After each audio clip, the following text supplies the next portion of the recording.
Hello and welcome. This is the fourth and final in our series of working with newspapers. In this video, we're going to show you how to add a birth, marriage, or death entry into your collection. So to start, as always, we're going to navigate to the left-hand side of our dashboard, and we're going to find the link that takes us to our BMD or Vital Stat entries, and we're going to click on that. And the first thing you're going to see is a field where we can indicate the publication title, basically the publication that this vital statistic is attached to. In this case, we're taking the death notice has come from the Crookston Chronicle, and since we've already added that title to our collection, it's there for us, so I'm just going to select that. Now the publication date. In this case, the death notice was published on November 10th, 1912. And the event type. Now, this is where you select, there's different selections here, everything from adoption announcements to advertisements. You have your birth announcement, your usual death announcement, in memoriam, marriage notice, but I'm going to choose death notice, and I'm going to add this to the record and start filling in our metadata fields. So the first thing you're going to notice is our red flags. They're always going to be there to remind you to check on fields that you may have forgotten to fill in or indicate information for. Again, these are just guides, they're not written in stone. I do want to make my record publicly viewable. And do remember that the indexing cycle for VITA is a half hour to 1.5 hours, so depending on where you are in the cycle will dictate how quickly your record will show up on the public side. Now, because we're dealing with vital stats, our media type is always going to default to genealogical resource. The secondary media type is we are dealing with a text object and it is attached to a newspaper, so those are going to be defaulting for us as well. Now the item type is when you can get a little more creative. It is a death announcement, but it's also a death notice. Now all of these you can set up beforehand when you're setting up your agency. If you tend to work with the same types of records, items, even geolocations, you can set up checklists beforehand so you don't have to go and enter them. It just saves a little time in your workflow. If you haven't set up your checklist or whatever you're working on is not included in it, all you have to do is enter the item type in this field and it will be added to the checklist for you once you have updated your page. So you won't see it again unless you update.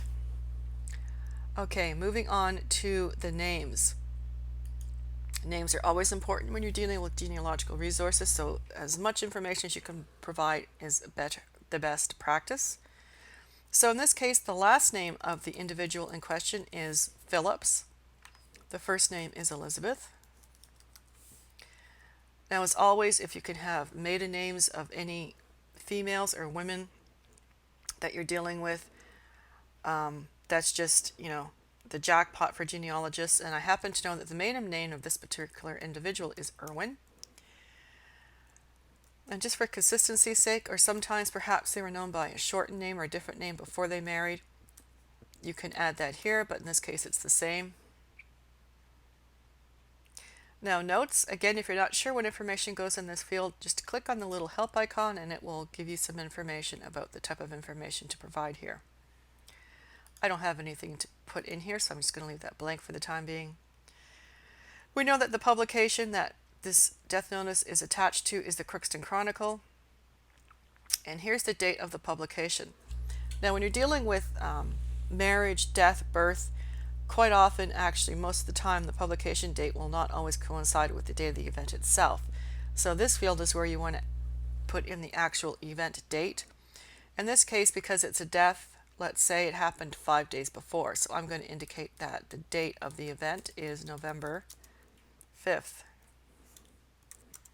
1912.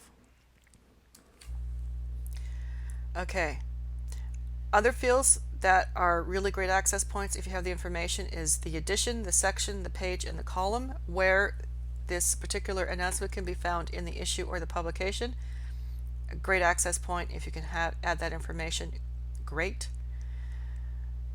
Language in the item, in this case we're just dealing with one, English, which is always going to be the default. Remember, you can add as many languages as you need to accurately describe the languages used in the item. Now, full text. There's one of two ways you can put a transcription of the actual announcement, especially if they're older clippings, or perhaps sometimes they might be handwritten cards that are, not easy to read once they've been digitized. You can add in the transcription here. You can literally just type it in on the fly as you go, and you can also use HTML if you so choose. That's often a good option. It makes things a little easier to read on the screen.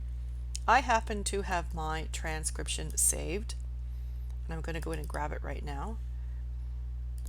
I saved it in an RTF file, and I already went in and added all my HTML, so I don't have to do it. It's done ahead of time, so I'm just going to literally copy and paste. Close that window, and just pop that in there. And it's that simple. Now once you finish that, remember, always update your screen before you leave it.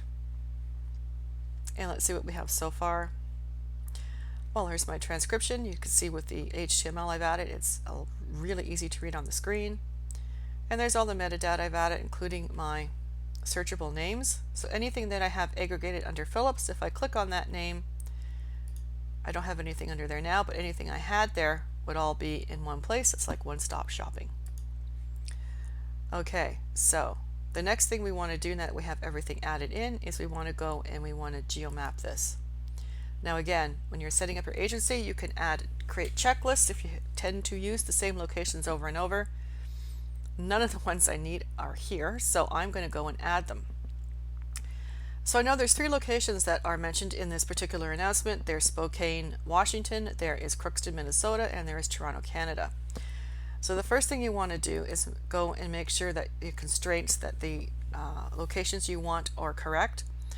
So the first thing you want to do is select the appropriate country. Let's start with Canada. Select my province, and then I'm going to pop in my correct location. Just go and select an area, and there it's mapped for me. So now I'm moving out of Canada, so I want to get rid of that constraint, and I want to select the United States. The first state I'm going to select is Minnesota, and I'm just going to type in my location.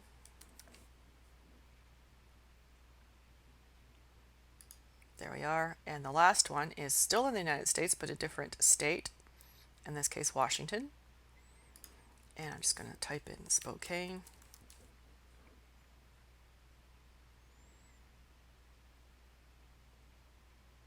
None of those are what I want, so I'm just going to scroll down here, and there we are right there.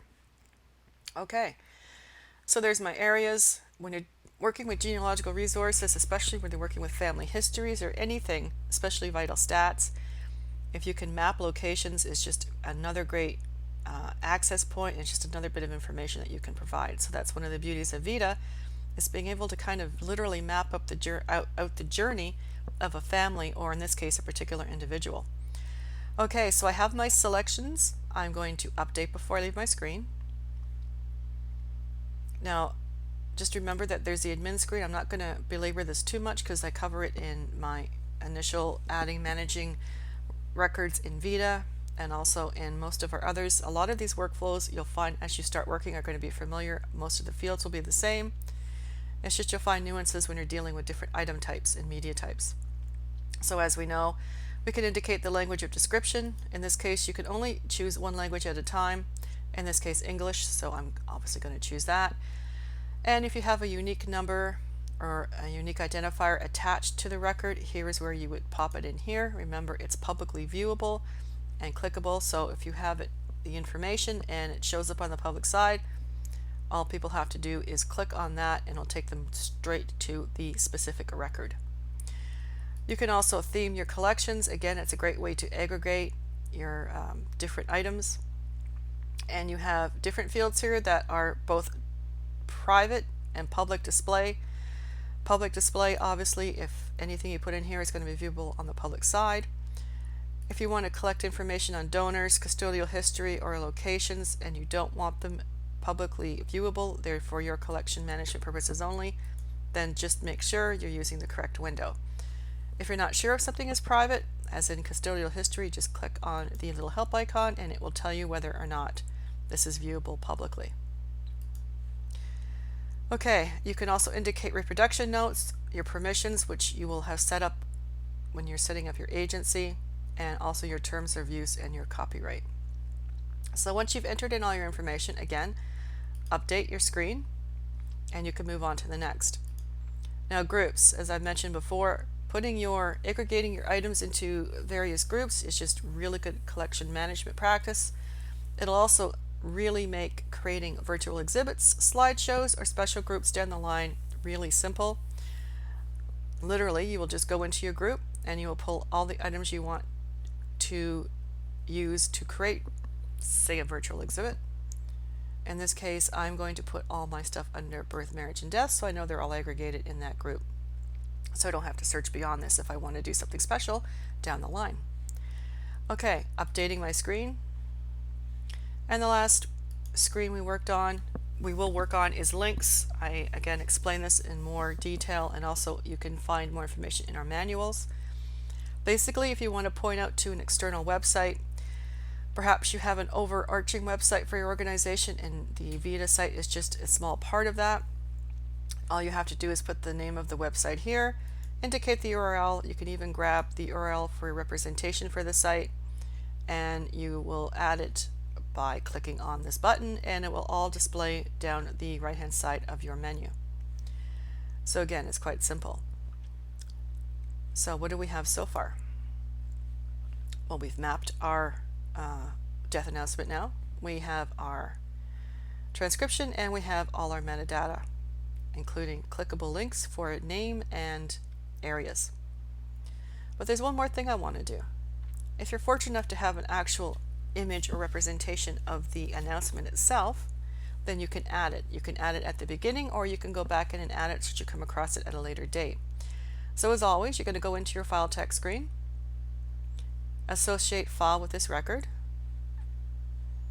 The category you're going to select is, in this case, thumb regular and full. Go and find your file. And there's my birth, marriage, and death, and there is my JPEG.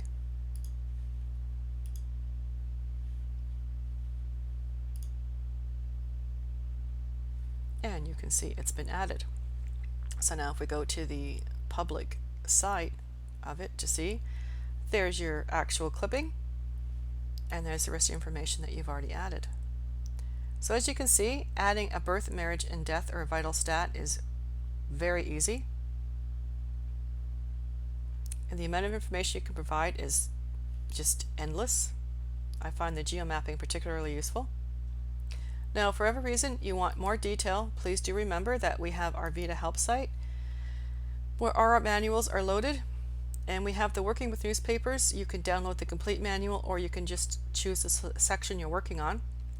And here you see we have our separate section on how to add BMD and extra metadata. Okay, so that's basically how you add a vital statistic. I hope you found this video useful. This is the final video in our series on how to work with newspapers.